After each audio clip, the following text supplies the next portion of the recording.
വെച്ചിട്ടുണ്ട്. കുളി കഴിഞ്ഞിട്ടാവും അളന്ന് കളയിലൊക്കെ. ഉണ്ണേട്ടാ ഓ എന്നാലാ 3 രൂപ ഞാൻ അറിയാതെ പോകാൻ പാടില്ലല്ലോ. നിനക്കറിഞ്ഞൂടാ. ഇങ്ങനെയുണ്ട് ഒരു പിശുക്കൻ.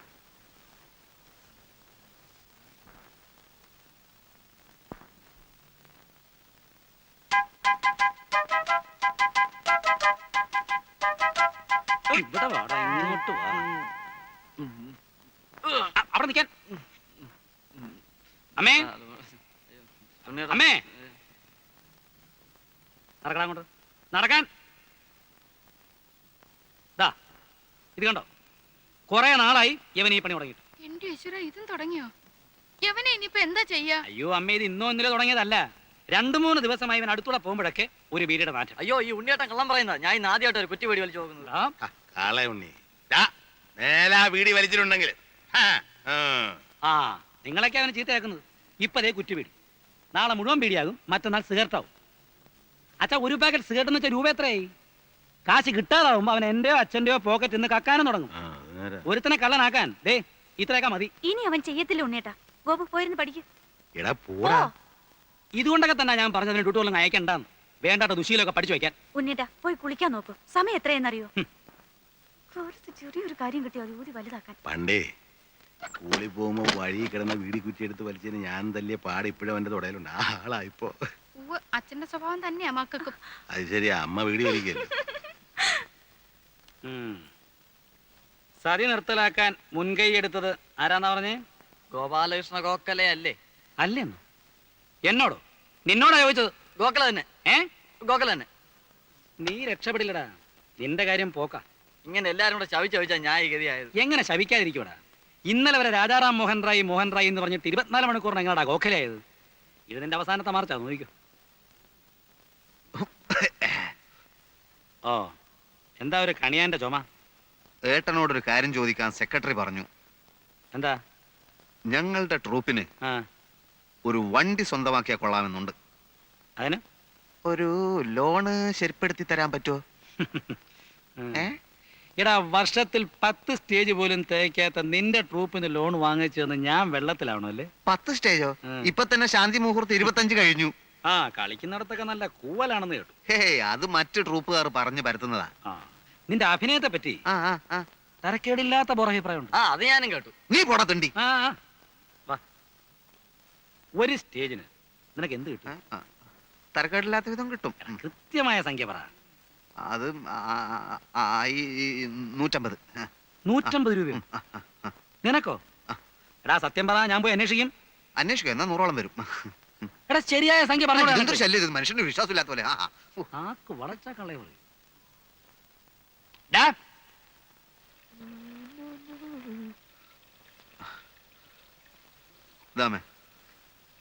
വച്ചടാ, ഇവിടെ ഇപ്പൊ വലിയ അത്യാവശ്യമൊന്നുമില്ല. കുഴപ്പമില്ല, എന്റെ ആവശ്യത്തിനുള്ളതൊക്കെ ഞാൻ എടുത്തിട്ടുണ്ട്. അടുത്ത സീസൺ ആവട്ടെ, ഞാനിവിടെ ഒരു കലക്കും. പല വലിയ സമിതിക്കാരും എന്നെ വിളിച്ചിട്ടുണ്ട്. മാസത്തിൽ 30 ദിവസവും കളിയുള്ളവര്. ഓ, മാസത്തിന് 30 ദിവസം ഉണ്ട്, എനിക്കറിയാം. നീ പോയി കുളിച്ചിട്ട് വന്നേ, എന്നിട്ട് എന്തെങ്കിലും കഴിക്കാൻ നോക്ക്. എന്റെ അമ്മയെ, ഇന്നലെ വടകരയിൽ ഞങ്ങളെ നാടകം കാണാൻ ഒരു സിനിമാ പ്രൊഡ്യൂസർ ഉണ്ടായിരുന്നു. ഭാവി എന്താന്ന് പറയാൻ പറ്റില്ലോ, ചിലപ്പോ എന്റെ ചിത്രവും ചുമരിന്റെ മേലെ വരും. പോയി കുളിക്കടാ.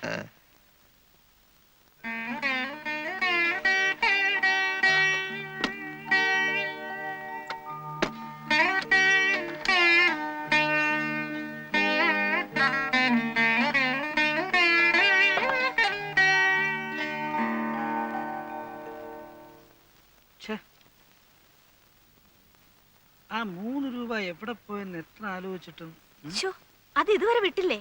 കഷ്ടം. ഞാൻ തരാം 3 രൂപ. അതിന്റെ അല്ല, ആ രൂപ എവിടെ പോയിന്നൊന്ന് അറിയണ്ടേ? എടേ, നിനക്കൊക്കെ ഒരു വിചാരമുണ്ട് ഞാൻ വെറും ഒരു പിശുക്കനാണ്.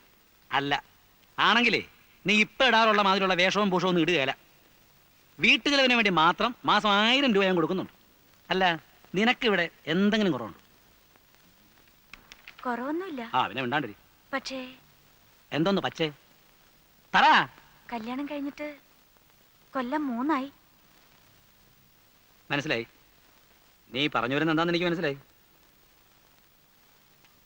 എടീ, ഒരു കുഞ്ഞുണ്ടാകുക എന്ന് പറഞ്ഞാൽ ഇപ്പൊ പണ്ടത്തെ പോലൊന്നും അല്ല. ഒരുപാട് കാശുകളുള്ള ഏർപ്പാടാ. പ്രസവം തന്നെ പെണ്ണുങ്ങൾക്ക് ഇപ്പോൾ ഒരുമാതിരി ഫാഷനാ. ആവശ്യമുണ്ടെങ്കിലും ഇല്ലെങ്കിലും മാസാമാസം ഡോക്ടറെ പോയി കാണുക, അവർ പറയുന്ന വില കൂടിയ മരുന്നുകൾ വാങ്ങിച്ചു കഴിക്കുക, പ്രസവത്തിന് 1 മാസം മുമ്പേ നഴ്സിംഗ് ഹോമിൽ അഡ്മിറ്റ് ചെയ്യുക. ആ ആദ്യം എൻ്റെ പ്രമോഷനൊക്കെ ഒന്ന് ശരിയാവട്ടെ, അത് കഴിഞ്ഞിട്ട് മതിയടി നമുക്കിതല്ല. പ്രമോഷൻ കിട്ടുമ്പോഴേക്കും നമ്മൾ മൂത്തുമായിരിക്കും. എന്തിന്? അടുത്ത കൊല്ലം ഞാൻ ഓഫീസറാ, പിന്നുടനെ മാനേജർ. ഒരു ബാങ്ക് മാനേജർ എന്ന് വെച്ചാൽ ആരാ? ദേവേന്ദ്രനായിരിക്കും. ആ ഏതാണ്ട് അതുപോലൊക്കെ തന്നെയാ. ഈ ഉണ്ണേട്ടിനെ കൊണ്ട് തോറ്റു.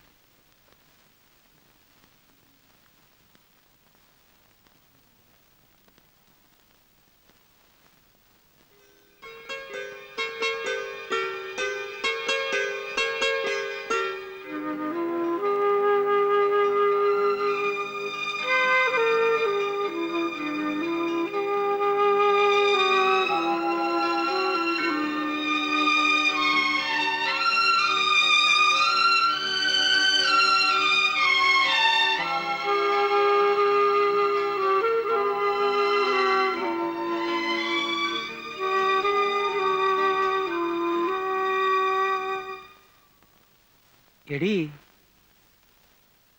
ആ 3 രൂപ ഞാൻ ഹെഡ് ഓഫീസിലെ പ്യൂണിന് ചായ കുടിക്കാൻ കൊടുത്തതാ.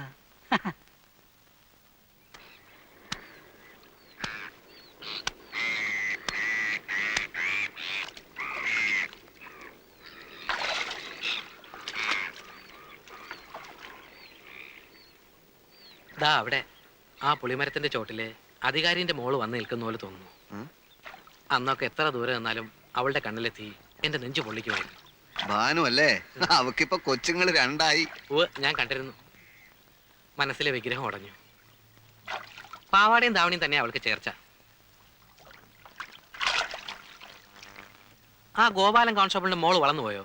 ഒരൊറ്റ എണ്ണത്തിന് നീ മറന്നിട്ടില്ല അല്ലേ? മരുഭൂമി കിടക്കുമ്പോ ഈ ഓർമ്മകളൊക്കെ അല്ലേടാ ആകെ ഒരു മരിപ്പച്ച. പിന്നെ നിന്റെ ട്രൂപ്പില് നല്ല പെൺകുട്ടികളൊക്കെ കാണുമായിരിക്കല്ലേ? എന്തിനാ?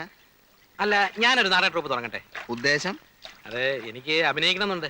പിന്നെ ഇനി എന്തെങ്കിലുമൊക്കെ ചെയ്യണ്ടേ? വേണ്ട വേണ്ട, ഗൾഫ് വിട്ടു വരുന്ന എല്ലാ മലയാളികളും ചെയ്യുന്നതൊക്കെ നീയും ചെയ്താൽ മതി കേട്ടാ. എന്ന് വെച്ചാൽ ഒരു കളർ ഫോട്ടോ സ്റ്റുഡിയോ അല്ലെങ്കിൽ ഒരു വീഡിയോ ഷോപ്പ്, ഇതൊക്കെ തന്നെ നീയും ചെയ്താൽ മതി. അഭിനയം എന്ന് പറയണത് അല്ലെങ്കിൽ നീ ഒരു കാര്യം ചെയ്യും, നീ ഒരു സിനിമ എടുക്ക്, എന്നെ നായകനാക്കിയിട്ട്. അങ്ങനെ തൊലയാൻ ഞാൻ തീരുമാനിച്ചിട്ടില്ല. എന്റെ അമ്മോ, മുങ്ങിയ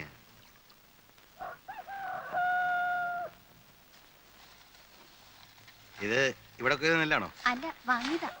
അമ്മേ, മുരളി എവിടെ? ചേട്ടൻ ഊണ് കഴിഞ്ഞ് ഇറങ്ങിയതാ. പെരപണിന്നിടത്തുണ്ടാവും. അവന്റെ കാര്യം ഒന്നും പറയണ്ട, അവൻ എപ്പോഴും അവിടെ തന്നെയാ. എടിപ്പണ്ടേ, ഇത്തിരി വെള്ളം അടുപ്പത്ത് വെക്ക്. ഇരിക്കു. ഞായറാഴ്ച ആയതുകൊണ്ട് ഇന്ന് പണി ഉണ്ടാവില്ലെന്ന് ഞാൻ വിചാരിച്ചു. പണി ഉണ്ടായിട്ടില്ല, അവനവിടെ ഓരോന്ന് തൊട്ടും പിടിച്ച് നിൽക്കുന്നുണ്ടാവും. അമ്മണിയേച്ചിക്കൊക്കെ സുഖം തന്നെയല്ലേ? പിന്നെ അവക്ക് ആകെ ഒരു അസുഖമുള്ളൂ, എന്നോടുള്ള അസൂയ. എനിക്ക് ഈ വീട്ടിനകത്ത് അടച്ചു പൂട്ടിയിരിക്കുന്ന കാര്യം വലിയ പ്രയാസമാണ്. അതുകൊണ്ടായി ചുറ്റി അടിക്കുന്നതേ. 10-34 കൊല്ലം അധ്വാനിച്ചതല്ലേ, ഇനിയുള്ള കാലം സൂഹിക്കാം. അത് പറഞ്ഞ അവക്ക് സഹിക്കില്ല. ഞാനങ്ങോട്ട് വരണമെന്ന് വിചാരിച്ചിരിക്കുന്നു. പുരവണി കഴിഞ്ഞിട്ടാവാമെന്ന് വെച്ചാ നമ്മളൊക്കെ ഇനി എത്ര കാലമുണ്ട്? ഇന്ദുവിനൊരു ആലോചന വന്നിട്ടുണ്ട്. ചെക്കനൊരു പോലീസുകാരനാ, അവൾക്കത് ഇഷ്ടമല്ല അത്രേ. നടത്തുമ്പോ രണ്ടാളുടെ ഒരുമിച്ച് നടത്തിയാൽ എന്താന്നാ ഞാൻ ആലോചിക്കുന്നത്. അതാ നല്ലത്. ഇന്ദു വേറൊരിടത്തേക്ക് പോകുമ്പോ ഇവിടെ ഒരാൾ വേണ്ടേ?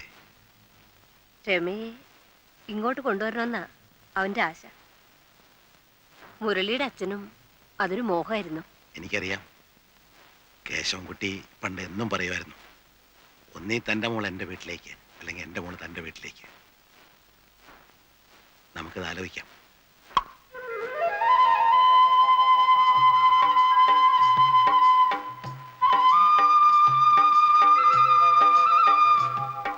ശങ്കരേട്ട ഇറങ്ങുന്നില്ലേ? എന്താ ശങ്കരേട്ട ഇങ്ങനെ നോക്കുന്നത്? ഈ ശങ്കരേട്ടാന്നുള്ള വിളിയേ മാറ്റേണ്ടി വരും.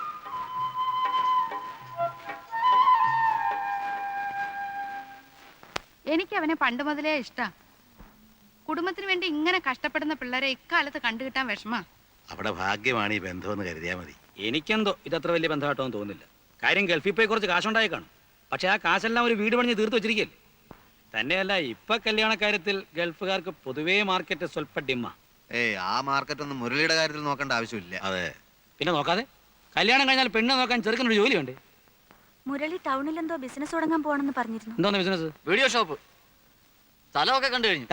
നിനക്കൂടെ എന്താ കാര്യം? പോയി പഠിക്കണം. ഓടാ അവിടുന്ന്. അങ്ങനെ ഇരതിരിച്ചന്വേഷിക്കൊന്നും വേണ്ട. അവൻ നല്ലവനാ.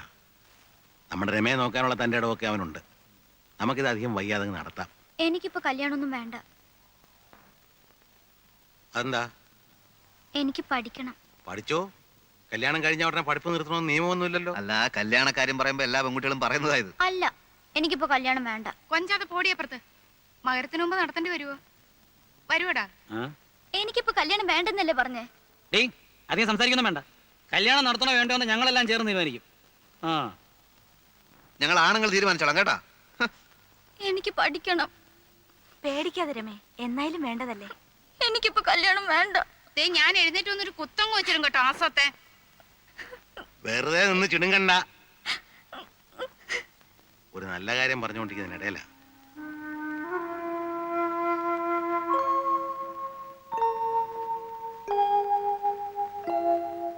ഏയ്, ഇത്രയ്ക്ക് പിണങ്ങാൻ എന്തുണ്ടായി? കല്യാണം വേണ്ടെങ്കിൽ വേണ്ട, അത്രയല്ലേ ഉള്ളൂ. പിന്നെന്തിനാ നിർബന്ധിക്കുന്നേ? അതവർക്ക് നിന്നോട് സ്നേഹമുള്ളണ്ടല്ലേ. അത്രയ്ക്ക് സ്നേഹമൊന്നും വേണ്ട.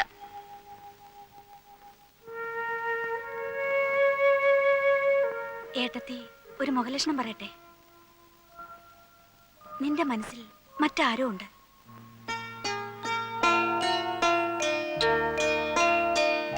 പറ, ആരാ നിന്റെ മനസ്സിൽ? ധൈര്യമായിട്ട് പറ. നിന്നെ ആരും ഒന്നും ചെയ്യില്ല. നോക്ക്, ഏട്ടത്തി നിന്റെ കൂടെ. നിന്റെ ഇഷ്ടത്തിനെതിരായി പ്രവർത്തിക്കാൻ ഞാൻ ആരെ സമ്മതിക്കില്ല. പറ മോളെ.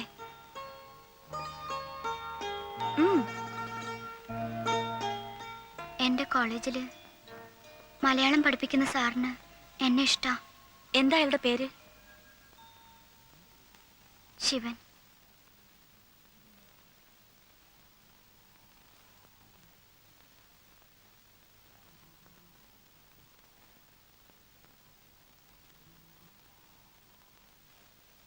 ഉറങ്ങിയോ?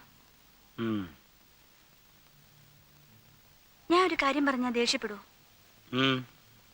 ദേഷ്യപ്പെടൂ? എന്താ നിന്റെ കാശ് വല്ലതും പോയോ? അതല്ല, നമ്മുടെ രമയുടെ കാര്യ. എന്താ? പിന്നെ കേട്ടാ ബഹളം വെക്കരുത്. ഇല്ല, നമുക്ക് പറഞ്ഞു ശരിയാക്കാവുന്നേ ഉള്ളൂ. നീ കാര്യം പറ. രമ അവളുടെ മലയാള ലെക്ചറുമായി സ്നേഹത്തിലാണെന്ന്.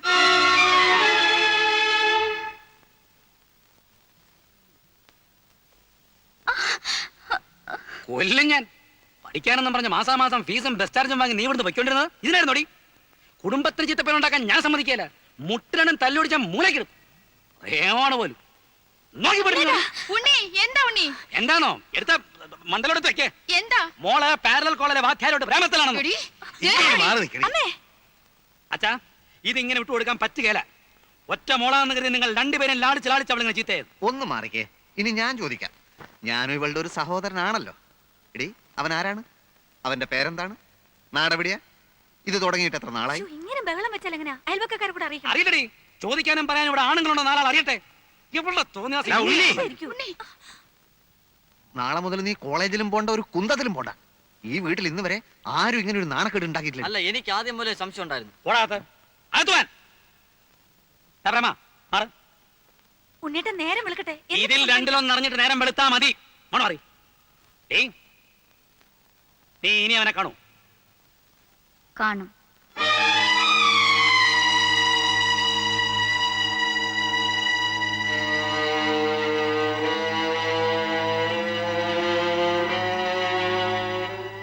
ഞങ്ങൾ തമ്മിൽ അടുപ്പാണ്.